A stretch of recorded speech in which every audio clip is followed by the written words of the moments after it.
ताज्या बातम्यांसाठी पाहत रहा तिचा सागर न्यूज। माननीय मनोज दादा जरांगे पाटील यांच्या सोबत अजूनही बरेच म्हणजे बांधव आपले उपस्थित आहेत। त्या सर्वांना विनंती आहे कृपया आपण लवकरात लवकर स्टेजच्या समोर यायचं आहे।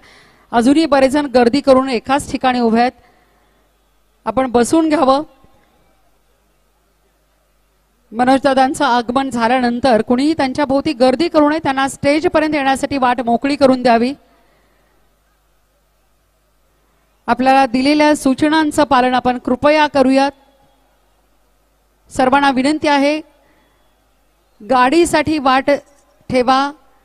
माननीय मनोज दादांना स्टेज पर्यंत येण्यासाठी मोकळा रस्ता ठेवा, कुणी त्यांच्या भोवती गर्दी नका करू।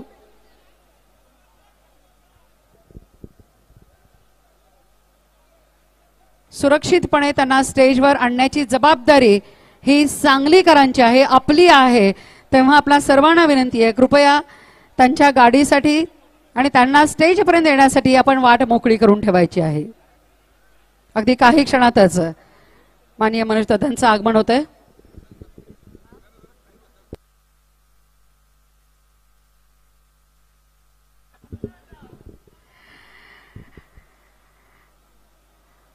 आपण बराच वेळ बसलेला आहात, मला खरं तर असं वाईट वाटतंय। आपण खूप वेळ बसला, जरा बसून घ्या ना, म्हणजे उभे आहात आपण बराच वेळ, जरा बसून घ्या।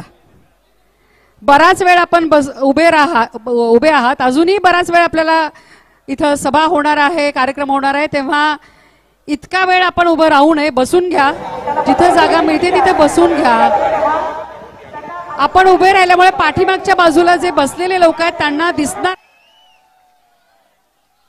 आज आपल्या सांगली जिल्ह्यातला मराठा बांधव मराठा आरक्षणासाठी आज 11 महिन्यापासून एकजुटीने एकत्र येऊन लढतो। आज मात्र तुम्ही एक गोष्ट केली, एक महाराष्ट्राला नवीन आदर्श आणि दिशा द्यायचं काम सांगलीनं केलंय। आज सांगली जिल्हा हा संख्येत तोलून नाही चालणार। 200 लोक आहेत का 1 लाख लोक आहेत याला आज किंमत नाहीये। आज सांगली जिल्ह्यातल्या मराठ्यांनी निष्ठा आणि कडवटपणा काय असतो हे सिद्ध केलंय। कारण मी ज्यावेळेस सोलापूरहून निघालो, मीडियाचे बांधव याला साक्षीदार आहेत। आज मी सकाळपासून दुपारपासूनच भावनिक आहे। आज कामाच्या इकडे माग कोण बोलतं ते राखून त्याला घरी जाऊन बोल म्हणा। इथं आरक्षण घ्यायला गप्पा ठोकायला आलाय।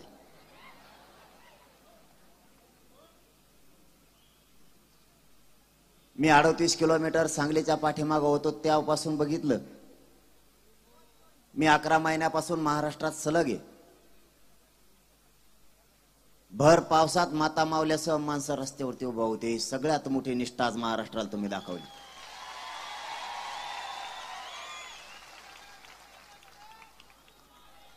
मीडियाचे बांधव मला विचारत होते, आम्ही सुद्धा आमच्या पत्रकारितेच्या जीवनात पहिल्यांदा बघितलं की मुसळधार पावसात मराठी रस्त्यावर हवेला उभा आहेत।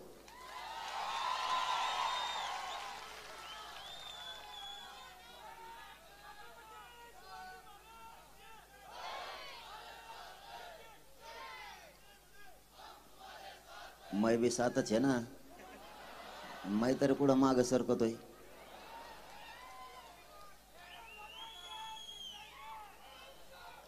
अर्धे पक्षच बंद करायचा टाइम आलाय त्यांच्यावर, आणखी मी तर कुठं माग सरकालो। आणि तुम्हाला आरक्षण देऊस तर मी माग सरकत बी नाही, तुम्ही काळजीच करू नका। यांच्या काय बापाची जागिरी नाही आरक्षण। माझ्या मायबाप मराठ्यांनी लाखो रुपये खर्च करून लेकरं शिकवलेत, कष्ट करून शिकवलेत, शेतात राबलेत। नौकरदार मराठा असला त्यांनी 1-1 रुपया पाठीमागं ठेवून कधी वेळे प्रसंगी जेवला नाही, पण 1-1 रुपया मागं ठेवला आणि मुलं शिकवलेत।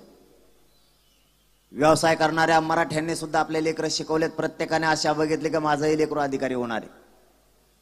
या आरक्षणापायी होत नाहीत. आपण लेकरं नुसते शिकावेत म्हणून शिकवलेले नाहीये. ज्या बाकीच्यांच्या अपेक्षा आहेत त्याच आपल्या. आरक्षणाशिवाय पर्याय नाही. कॅमेरा देख न कॅमेरा देख. काय रे हे कॅमेरा देख. जाऊन द्या तिकडे बाहेर लांब. मला बारीक देण असतं कोण काय काय बोलत आहे काय काय करतंय. त्यांच्यावर सुद्धा देणे मा म्हणून तर ते मग काही करू शकणार. मला माझ्या मराठ्यांच्या कष्टाचा चीज करायचंय. माझा संघर्ष माझा मराठा समाजाचे लेकरं मोठे व्हावे त्यासाठी आणि त्यांचा संघर्ष निवडून येण्यासाठी पक्ष आणि पक्षाचा नेता मोठा करण्यासाठी. काय ठरवायचंय काय घ्यायचंय मराठ्यांनी ठरवायचं. आता तुम्हाला तुमच्या पक्ष आणि पक्षाचा नेता मोठा करायचा का स्वतःचा मुलगा आणि स्वतःची जात मोठी करायची हे तुम्ही ठरवा. आता यांचे लेकर आपण मोठे केले, यांना मंत्री केले, यांना आमदार केले, यांचा पक्षही सत्तेत ठेवला. पण आपल्या लेकराचा ज्यावेळेस आरक्षणाचा विषय येतो नोकरीचा विषय येतो त्यावेळेस आपल्या बाजूने कोणी बोलत नाही. आता मात्र मराठ्यांनी ठरवलंय आता बस झालं. आपले लेकर मोठे करायचे, पैशावाले बनवायचे, शक्तिशाली बनवायचे, त्याशिवाय हटायचं नाही. आणि माझी तुम्हाला शेवटची एक विनंती, फक्त आरक्षण देऊस तर सगळ्या पक्षातले मराठी साथ द्या. फक्त आरक्षण देऊस तर. आपल्याला राजकारणात जायचं नाही. मलाही नाही माझ्या समाजालाही नाही. पण नाही दिलं तर दुसरा पर्याय नाही. नाही दिलं तर दुसरा पर्याय नाही.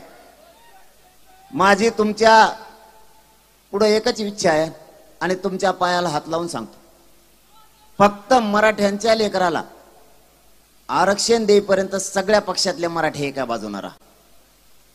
एकदा मग सत्ता मिळवून देऊ किंवा यांच्या छाताडावर पाय देऊन देऊ, फक्त एकदा साथ द्या. एकदा आपले लेकर मोठे करू लागा. यांचे झाले हो, कोणी नाही डुकून बघत आपल्याकडं.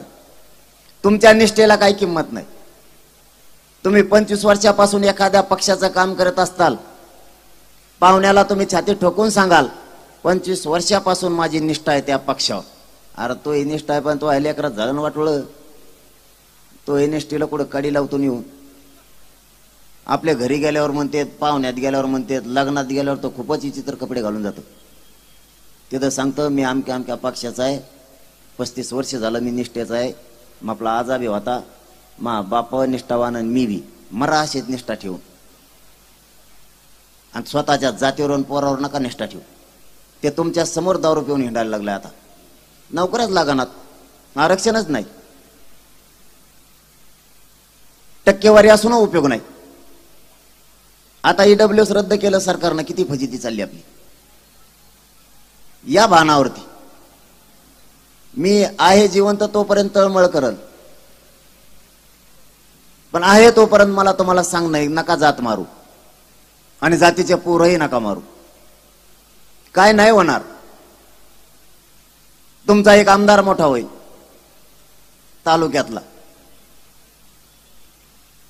तालुक्यातल्या मराठ्यांनी त्याला साथ दिली तर एक आमदार होईल. 5-6 जिल्हा परिषद सदस्य होतील, 12-13 पंचायत समितीचे सदस्य होतील. एकूण आकडा जातो 20-22 पर्यंत. त्या 20-22 लोकांसाठी त्या तालुक्यातल्या लाखो मराठ्यांचं वाटोळं करायचं का? ते मोठे झाल्यानं आपल्याला काय भूषण आहे?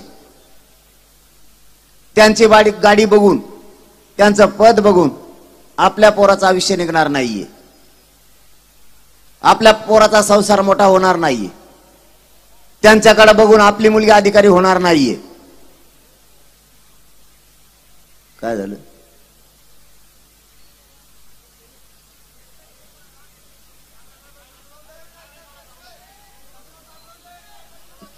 चलून देऊ का मग? आणि काय पळता जाऊन द्या तिकडे, असून द्या काही बी. आरक्षण थोडंच आहे तिकडं का छगन भुजबळ आलाय?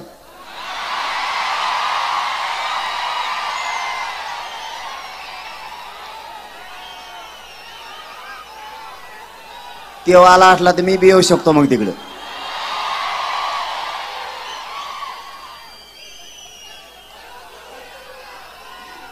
आता आपल्याला गरज आहे.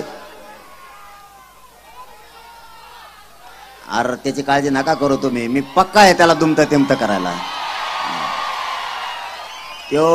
त्याला देवेंद्र फडणवीस साहेबांनी सोलापुरात आणलं होतं कोणत्या तरी तालुक्यात. त्याला ज्या तालुक्यात घेऊन जाते ना त्या तालुक्यातला आमदारच पाडायचा. एकट्याने आपली सगळी घाण केली.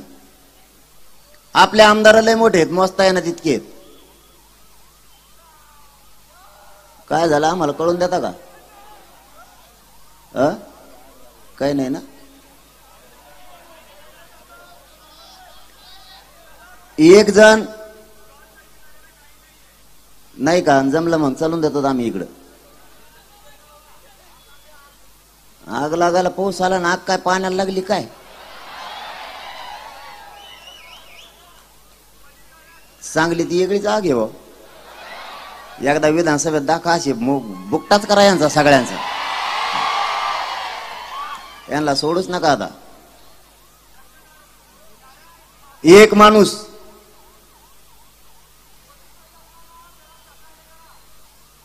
ए पोर आपले सगळे माघारी या इकडं. त्यांना काय काम आहे ते करू द्या. आपले सगळे इकडे या वापस. इकडे त्यांना काम करू द्या. विनाकारण त्यांच्यात अडथळा निर्माण करू नका. एक छगन भुजबळनं विधानसभेत आवाज उठविला. आपले 150 असून काहीच कामाचे नाही आले. आहे तो आपल्या जातीचे पण उपयोगाला नाही आले. काहीच उपयोगाला नाही आले. तो एकटा आरक्षणाला विरोध करतोय म्हणजे बोलायला हक्काचा माणूस लागतो, समजून घ्या. आपला बोलायला हक्काचा माणूसच नाही. आपले माणसं तिथं 5-50 खावाना जाऊ द्या. आपला एक गेला तरी बेजार करतोय. मी एकट्याने काहीच हातात नसून बेजार केलं की नाही आणला. आणि इकडं रस्त्यावर मी आहे लढायला. आणि तिकडे जर 5-50 तुम्ही गेले की कार्यक्रमच झाला करायला यांचा. एवढ्या वेळेस जाऊ द्या. सगळ्या पक्षातले मराठे ठरवा. सगळे मराठे एकदा ठरवा. एवढ्या वेळेस लेकराच्या आरक्षणासाठी एकत्र यायचं. गोडीत दिलं तर ठीक, नाही दिलं तर सत्ता मिळवून द्यायचं मराठ्याला आरक्षण. एकदा आरक्षण दिलं ना, तुम्हाला परत ज्या पक्षात जायचं त्याच्यात जा. आपल्या जातीच्या लेकराला मिळवू द्या. तुम्हाला सांगता आयुष्याचा विषय आहे आरक्षणाचा. हा लहान विषय नाहीये. सहज घेऊ नका. जाऊ द्या. माझ्या त्याचं पोरग उभं राहिलं एवढे बरं जाऊ द्या. मावशीच राहिलं. महा चुलता उभा राहिला. तो या चुलत्याला बाजाराला नेतो का? काय उपयोग आहे आपल्याला त्यांचा? तुम्ही भावनिक होऊ नका आता वेळेवर. कारण अशी लाट गरीबाची कवाच येणार नाही. सगळ्या जाती धर्मातल्या लोकांना वाटतं आता संधी आहे. मराठे एक झालेत ना, आपण गोरगरीबा त्याच्यात उड्या मारा. इतर समाजाच्या लोकांना सुद्धा आशा लागली आता की गरीबाची सत्ता येऊ शकते. मग मराठ्यांनी जागे करा आता, गावाची गावं. शांत बसू नका तुम्ही. आता एवढे 3 महिने कष्ट करा. आयुष्यभर तुमच्या लेकराचं कल्याण होईल. पिढ्याना पार. पाहुणा गावातला जागा करा. कोणत्या पक्षात असला तरी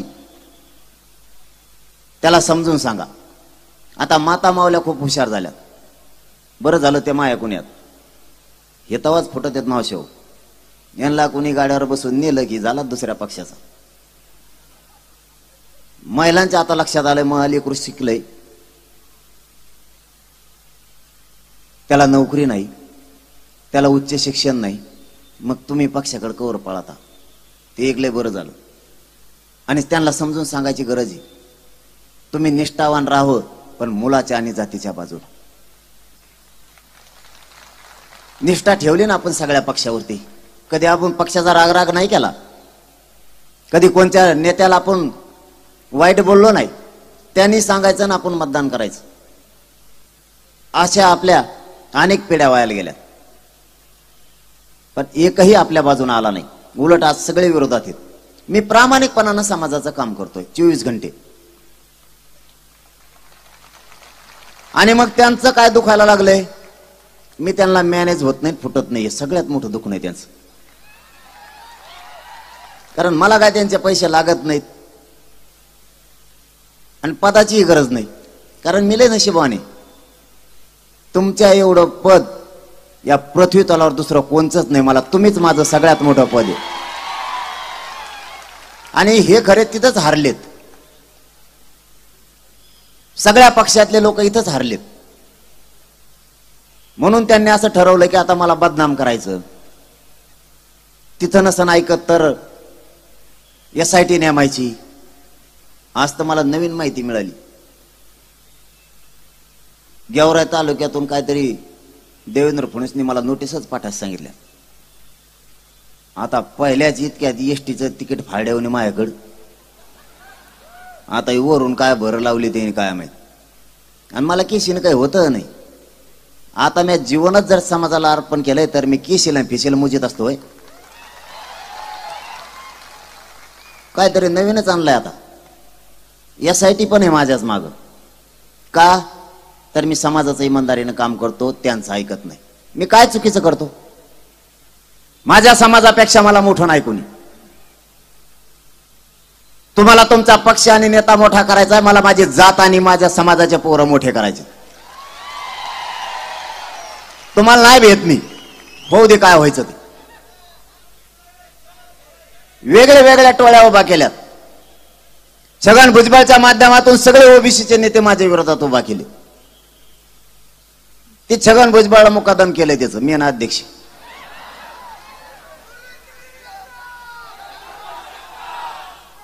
ते बी 15 दिवस झाले दिसाना बी कुंकड गेले ग. आता दुसरं एक अभियान सुरू केलंय देवेंद्र फडणवीसांनी दरेकर साहेबाच्या माध्यमातून. षडयंत्र माझ्या विरोधात जाळं पसरलंय. मराठ्यांचे समन्वयक फोडायला चालू केले, संघटना फोडायला चालू केल्या आणि माझ्या विरोधात बोलायला लावले. मी काय केलं? काहीच नाही ना. आरक्षण मागणं गुन्हा आहे का? माझी जात मोठे करायचं हे स्वप्न आहे माझं, हे माझा गुन्हा आहे का? मी काय चूक केली? 3-3, 5-5 असे अभियान सुरू केलेत सगळ्या टोळ्या मायाच्या विरोधात. ते नवीन एक आमदार उठलाय बघा आता मुंबईतला. गुडघ्याला सुद्धा लागत नाही माया. ते दही अंडेवाला ढाकू का माकू नाही का ते नाचत ते. कसले डबडे कडून गोळा करून आणलेत का नाही देवेंद्र फडणवीसनी. सगळे चोट्टेच. भुरट्या चोरापासून सगळा माल त्याच्या पशीची. ते एखाद्या हातगाड्यावर नाही का हर एक माल मिळवतो 5 रुपयात काही घ्या. तसे बारकाले चोट्टे त्याच्या पशीच. मोठाले डाके टाकणारे त्याच्या पशीच. सगळे गटारा गुटराचा घोटाळा केलेले त्याच्या पशीच. संडास बाथरूम खाल्लेले त्याच्या पशीच. अख्खा माल त्याच्या एकट्याकडेच आहे. आणि ते माझ्या विरोधात बोलत आहेत.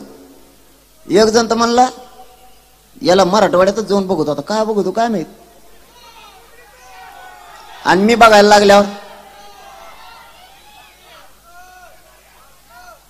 लागल्यावर काय होईल? आणि मराठ्यानं बघायला चालू केल्यावर अरे आगे मग ओळले बेकार आहे. यांनी चांगले चांगले गार केलेत. रोडवर वाहन काढून घ्या कुठून नेऊन ठेवा.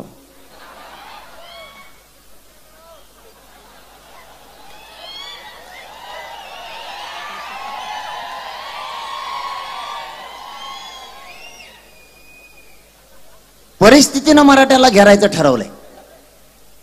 पण कसलंच संकट मराठ्यांपुढे टिकत नाही या पक्षाच्या नेत्याच्या लक्षातच आहे ना मायबापा.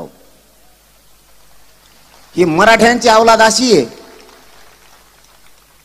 एकदा जर माग लागली तर ती कोणचा काही शाह का शाही होती. ती अफगाणिस्तान पर्यंत पळत होती तरी मराठ्या मागून गोटे घेऊन पळत होती तिच्या. तरी त्या कटकला का अटकला आडून हाणलेच मराठीने त्यांना. अर्धे तिकडच पानिपतला राहिले मराठी. नको म्हणले माघारी जायचं पण यांना धोपटात नुसते गोट्यानेच आणले. हिले कलाकार जात हे. मग एकदा जर मागा लागले तर हे असले कवा टिकायचे बरं. हे मागच्या दारातून केलेले आमदार सगळे मराठ्याने पाळलेले मराठ्याने कसा कचकथा केला या बारीने लोकसभेला. आता म्हणते त्यांच्यात रजिस्टरच हातात घेतलं त्यांनी. मी कसं काय पळलो रे, तू तर माझ्या व्यासपीठावर होतात. ती म्हणला व्यासपीठावर होतो पण गावात गेलो लोक ऐकतच नव्हते, लय घाणशा द्यायची. असा कचका असतो मराठ्याचा. तुम्ही जर आरक्षण नाही दिलं ना विधानसभेला 288 नसतेतच तुमचे. आणि मराठ्यांना होऊन जाऊ द्या रे एवढ्या वेळेस. पाडायचे का? मला वाटतं पाडायच्या आधी एकदा मुंबईला जाऊन यावं का गं, एक चक्कर मारूनच यावं एकदा. लयच वळवळ करायला जरा तिथले आमदार. येतान का? इमानदारीने सांगता का नाही जायचं मी एकटाच?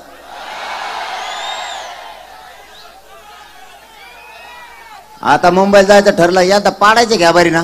इमानदारीने सांगा बरं सगळेजण. आता 29 ऑगस्टला तुम्ही सगळ्यांनी अंतरवाली लिहायचं.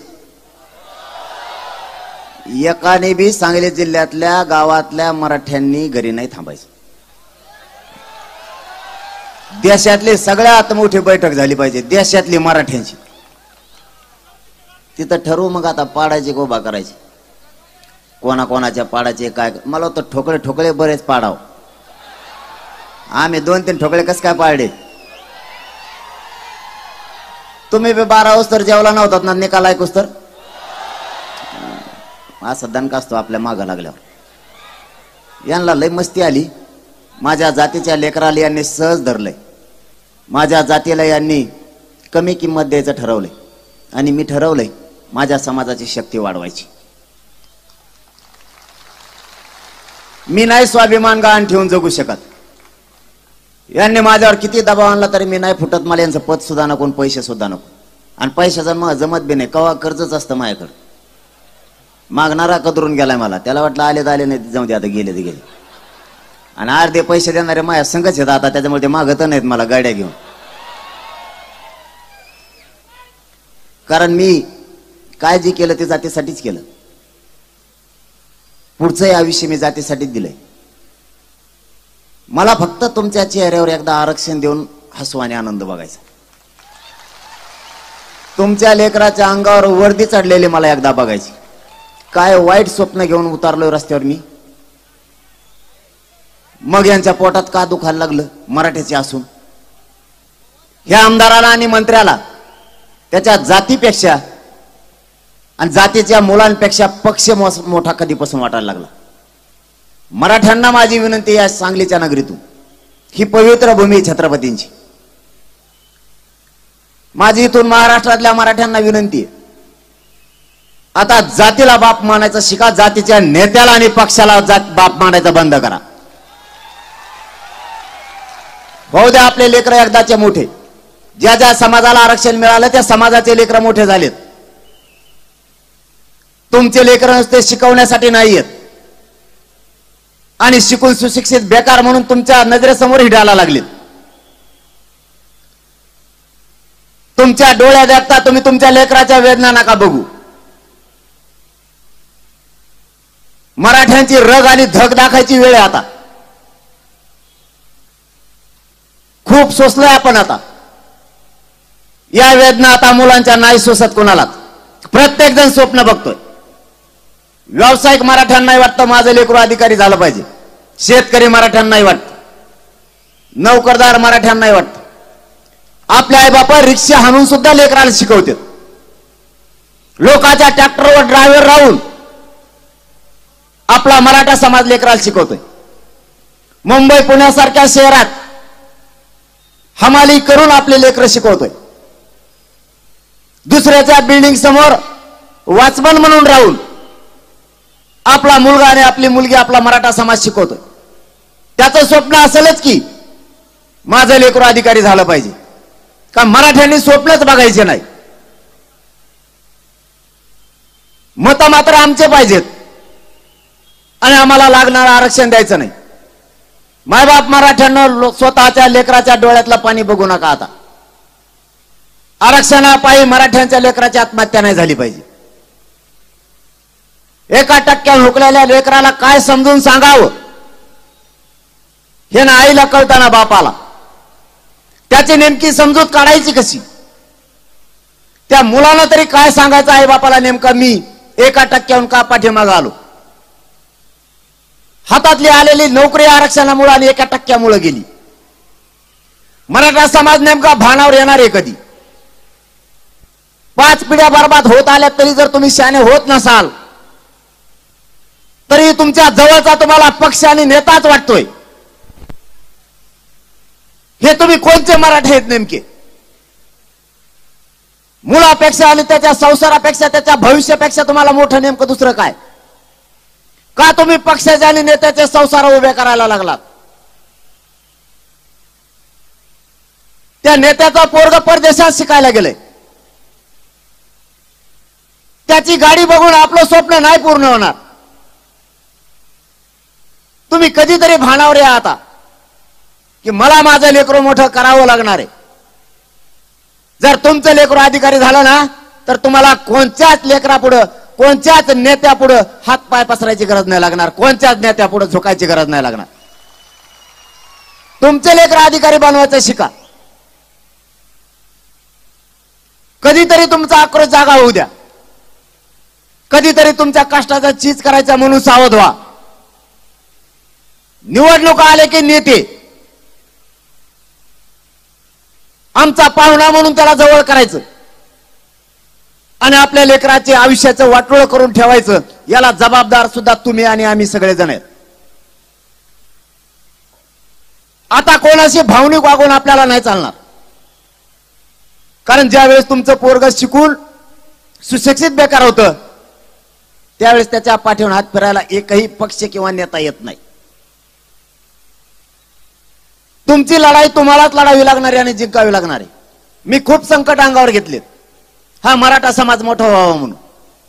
आता जवळपास आरक्षण मिळवत आणलंय आपण, थोडं राहिलंय.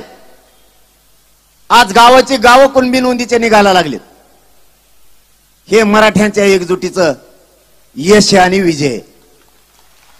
आता फक्त सगळ्या सोयऱ्यांची अंमलबजावणी राहिली ती आपल्याला घ्यायची. अखंड महाराष्ट्रातला मराठा समाज मोठा करण्याची जबाबदारी तुमच्या आणि माझ्या खांद्यावरती. नका महत्व देऊ त्या 10-15 घराण्याला, नका तुमच्या आमदाराला आणि मंत्र्याला महत्व देऊ. आणि द्यायचंच असेल तर त्याला एक उद्या प्रश्न विचारा. नका ऐकू माझं, तुम्ही त्याचंच ऐका, पण त्याला एक उद्या सकाळी प्रश्न विचारा. त्याला म्हणा आमचं आरक्षण आज दी. त्या आरक्षणामुळे माझ्या लेकराचं कल्याण होणार आहे. आम्ही 15-20 वर्षापासून तुमचं काम करतोय. आमच्या पोराचं आम्हाला आरक्षण ओबीसीतलं द्या. तो सांगणार आम्ही सत्ता आल्यावर देऊ. याचा अर्थ तुम्ही समजायचा ह्यो आपला नाही. कारण याच्या आधी बरेच जण म्हणले होते तसं मै सत्ता आल्यावर देऊ. उदाहरण धनगर बांधवाचं आहे. देवेंद्र फडणवीस साहेब त्यांना म्हणले होते मै सत्ता आली की पहिल्याच कॅबिनेट मध्ये तुम्हाला आरक्षण देतो. 10 वर्ष झाले हो त्याला, कॅबिनेटच व्हायना त्यांची. कॅबिनेटला मंत्री सुद्धा येणार आणि मंत्री तसले ते धोरणातले कुंकडून आणले तर कुंकडून नाही. फुकट रेल्वेत जातात आपल्या जीवावर. समजून घ्या. त्याला दुसरंही विचारा. आम्ही इतक्या दिवस तुमच्या पाठीशी होतो, आता एवढ्या वेळेस एक काम करा, आमचाच माणूस उभा केलाय, एवढ्या वेळेस तुम्ही उभा नका राहू. पुढच्या 5 वर्षाला आम्ही तुम्हाला निवडून आणतो म्हणा. एवढ्या वेळेस आरक्षणासाठी आम्ही आमचा माणूस उभा केलाय, एवढ्या वेळेस त्याच्या मागे उभा राहा आणि 2-4 पॉम्पलेट धरा आणि भितडील चिटका. केव चिटकी तुका बघा. त्यांनी जर नाही चिटकेले तर समजायची हरामखोर अवलाद आपल्याच पोराला पॉम्पलेट चिटकाला ठेवणार होती. म्हणजे आम्ही काय ठेका घातला नोकर आहे का आम्ही तुमचे पॉम्पलेट चिटकाला? मग एखादी बार तुम्ही चिटका ना आमचं. चिटकी देन का? चिटकी देन का? नाही. मग कशाला निवडून देतात त्यांना? नाही मानता परत.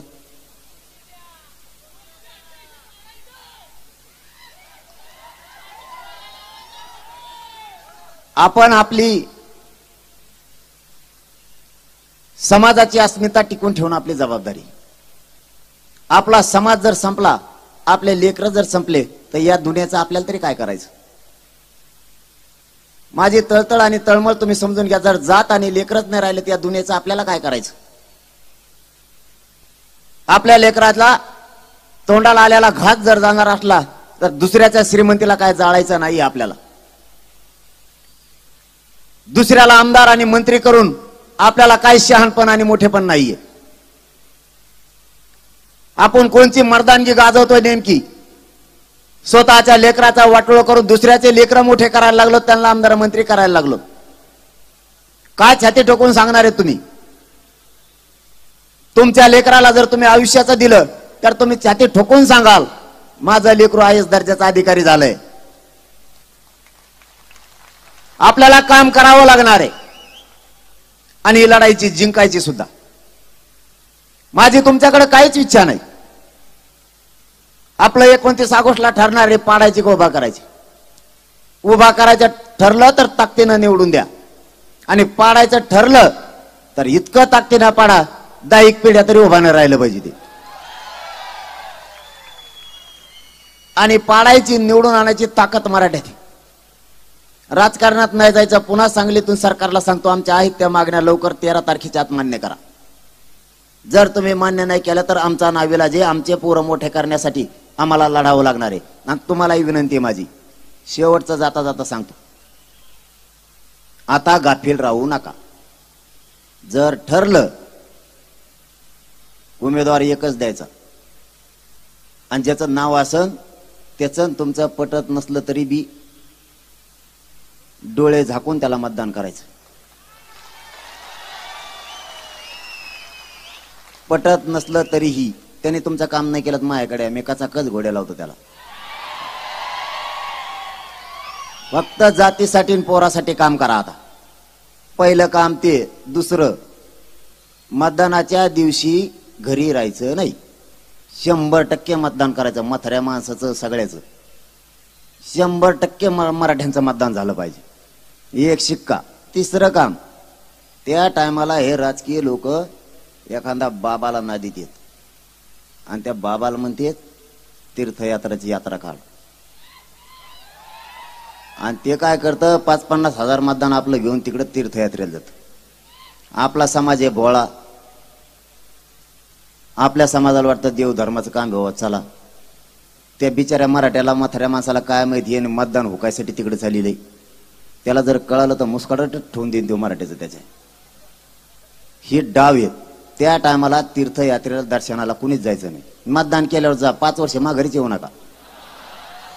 सगळे देव करा मग माघारी या. मतदान होस तर हलायचं नाही इथून. चौथं काम करायचं, बोगस मतदान यादीत जे ते पुरं बाहेर काढायचं. गेने दुसऱ्या जिल्ह्यातलं त्यांच्या पाहुण्याचं त्याच्यात टाकेलंय. 10-20 हजार मतदान ते तसं वाढले म्हणून निवडून येते.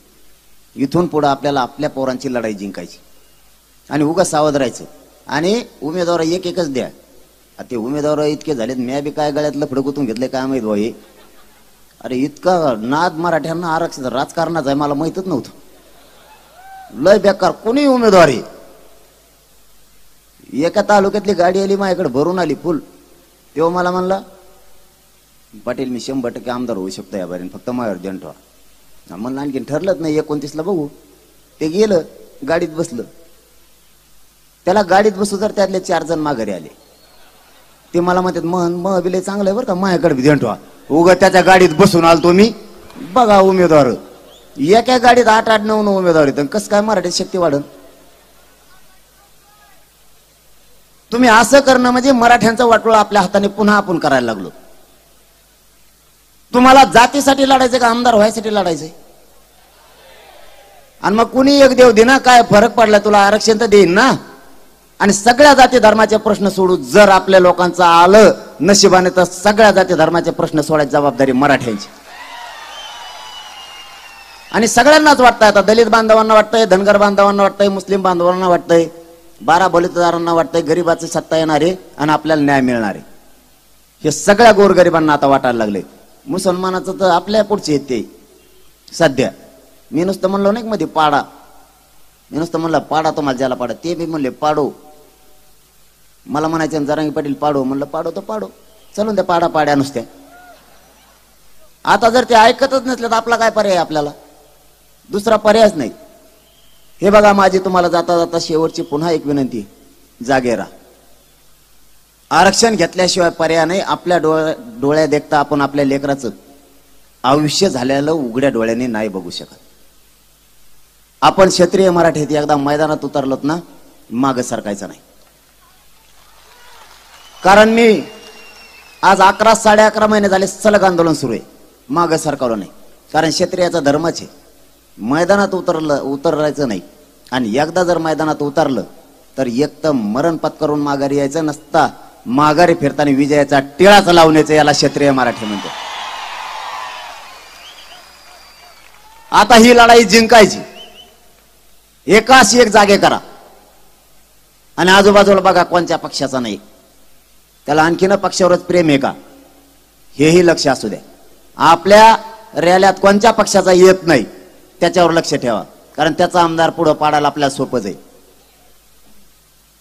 दुसरं, कोणत्या आमदारांना आणि मंत्र्यांनी जर फोन करून दबाव आणला, जाऊ नका, तर त्याचं नाव मला सांगा. रॅलीला जाऊ नका म्हणणारा आमदार आणि मंत्री जर दबाव आणत असला, त्याचं मला नाव सांगा. त्याचा कार्यक्रमच लावतो, त्याला निवडूनच येऊन देत नाही कवाच. वेळ आली तर तिथं उमेदवार द्यायचा नाही, पण त्याला पाडायचं.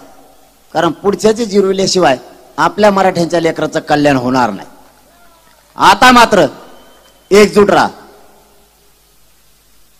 आणि तुम्ही कार्यक्रमाच्या वेळ बी चेंज केला राहो, मला मिळत लागून दिलं नाही. तुम्ही काय केलं ते, सगळ्या राज्यात 12 वाजता रॅल्यात दुपारा, तुमचा 5चा टाइम. मी पागलच झालो, मला काहीच सुचाना. आम्ही 12लाच येऊन थांबलो, तुम्ही दिला 5चा टाइम, त्यामुळे आम्हाला काय करता येणार. आणि इतका उशिराचा वेळ ठेवल्यावर गावाकडे जायचं कधी आपल्या बांधवाने. त्यामुळे तीही जम्पलिंग झाली, म्हणजे लोकाला 12 वाजता यावा का 5 वाजता यावं हेही कळालं नाही. पण तुमच्या निष्ठेपुढं सलाम आहे, खरंच निष्ठेपुढं सलाम आहे तुमचा. भर पावसात तुम्ही मुसळधार पावसात उभा होता. मी आज सांगली नगरीतून सरकारला, मुख्यमंत्र्यांना आवाहन करतो, या सांगलीत आणि कोल्हापूरमध्ये पुरानं थैमान घातलंय. इथल्या शेतकऱ्याचं झालेलं नुकसान तातडीनं द्या, नसता आम्हाला रस्त्यावर उतरावं लागणार आहे. कारण यांचे होते नव्हते ते पैसे यांनी शेतात लावलेत, आणि त्या शेतावरून सगळं पाणी फिरलंय. तर शेतकऱ्यांना सुचायना काय करावं, हातचं पिकही गेलं आणि सगळा पैसाही गेला.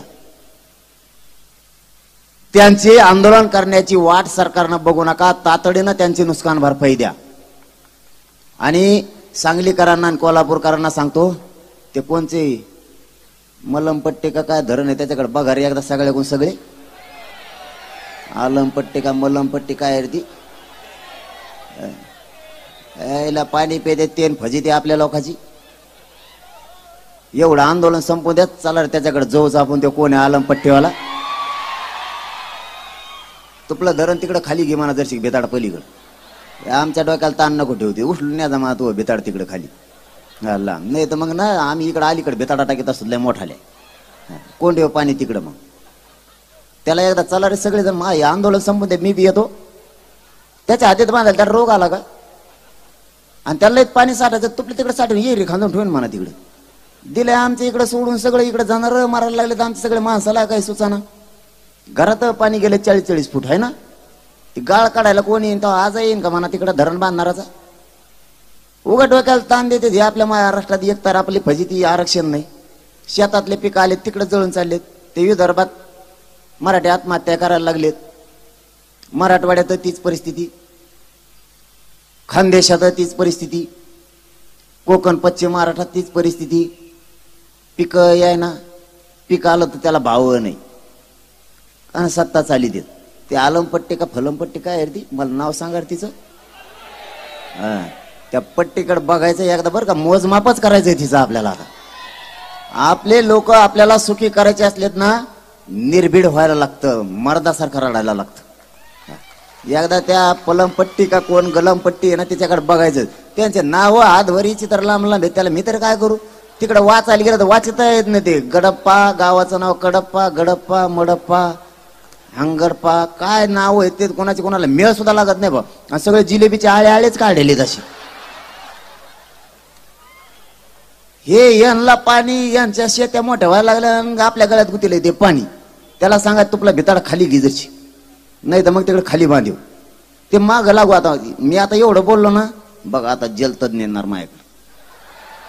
मी एखाद्या नेत्याला बी बोललो ना, हे याला येड्यावून करायला लागलं, याच्याकडे बघतो ती इतकी फाईल घेऊन येतं माझ्याकडे घोटाळ्याची. आता बघा मी बोललो ना, आता जलतज्ञ बघा तुम्हाला 2 दिवसात माझ्याकडे आले दिसतील. ते इतकं डोकं खुराक करते ना तेव्हा, हे असे ना असं होतं, तिकडून व्हायबल होतं, इकडून तुरट्या येतात, इकडून घातलं की तिकडं पाणी निघत, तिकडून घातलं की इकडं बी निघत. ते आता खुराक करून टाकणार मला, आता ते बेजार करून टाकणार, बोलाच म्हणणार ते आता. हा ते पाणी, ते धरण कसं त्याची काडी लावायची ते बरोबर सांगणार मला. आता मला डोकं लावायची गरज नाही, मी इकडून बोललं की लगेच अभ्यास घेतात. मी आरक्षणावर जरी बोललो तरी येतात. मी एखाद्या नेत्याला पाडीन म्हणलं ना, त्याच्यात पक्षातले 40 घेतात. ते म्हणते तुम्ही जर कोपऱ्यात गेले ना, तिकडा कोपरा फुटलाच, हे शिकित आहेत मला. आणि पायड्यावर ते म्हणते ते कस काय पाडा. आता त्यांच्याच पक्षाने लोक मला सावध केलं या 4-5 दिवसात.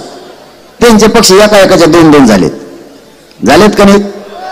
मग उमेदवार एका एकाला किती द्यायचे आता? 1-1, तिघात 1. खाली किती राहिले? 4 ना, दोघांचे मिळून. ते म्हणतात आम्ही काय करावं. म्हणलं मला काय माहित.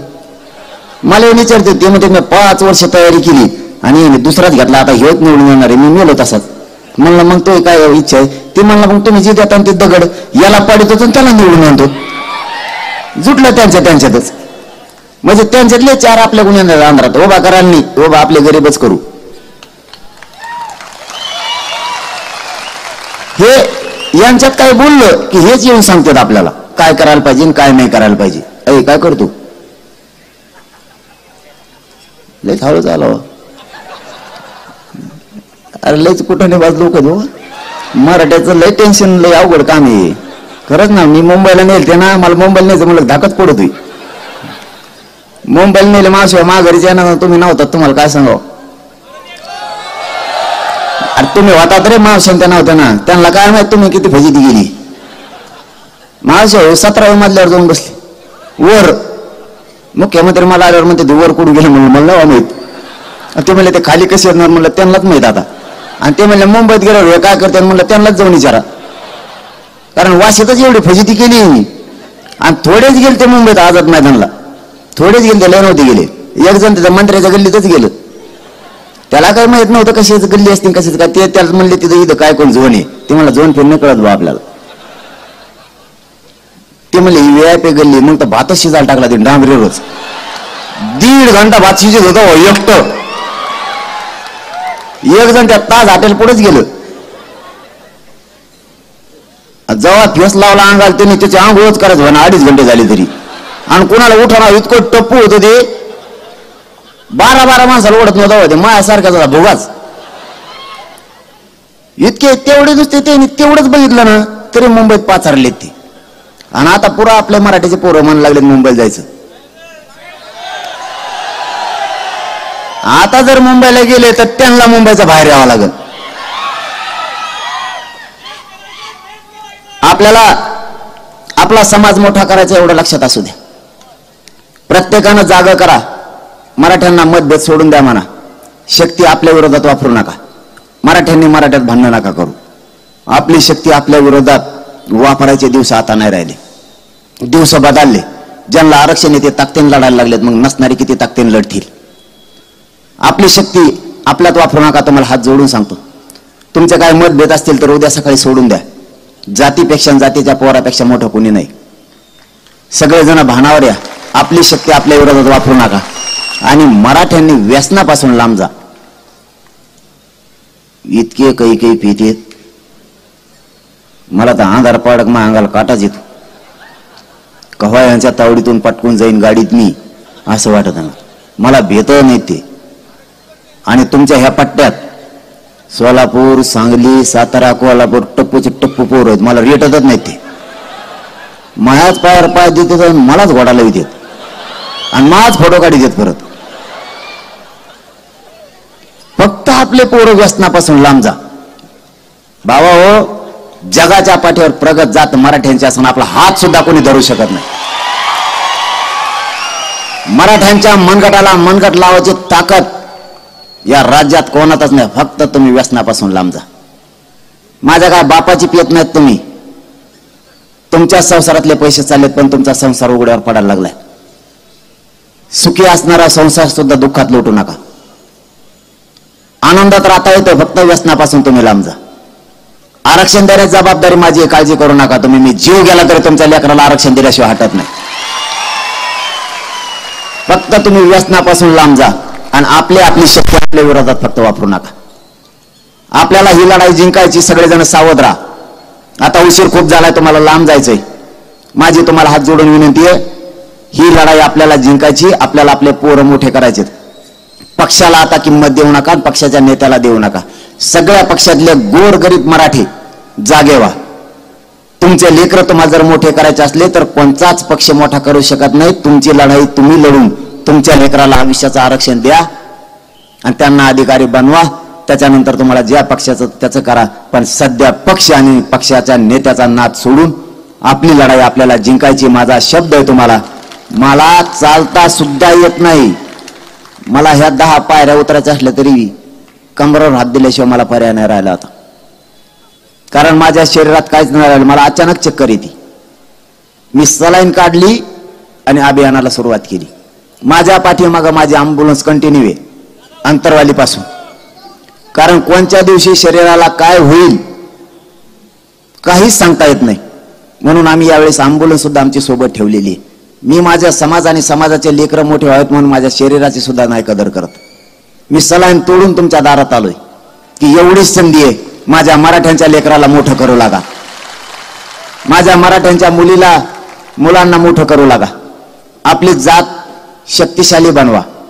आपल्या जातीचे लेकरं पैशावाले बनवा. त्यांना अधिकारी होऊ द्या. ही लढाई फक्त एवढ्यासाठीच आहे.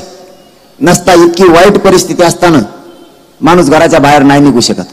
तुम्ही कुठल्याही डॉक्टरांना विचारा माझ्या शरीराची सध्याची परिस्थिती काय. मला 2 पायऱ्या चढायच्या असल्या तरी दम लागतो.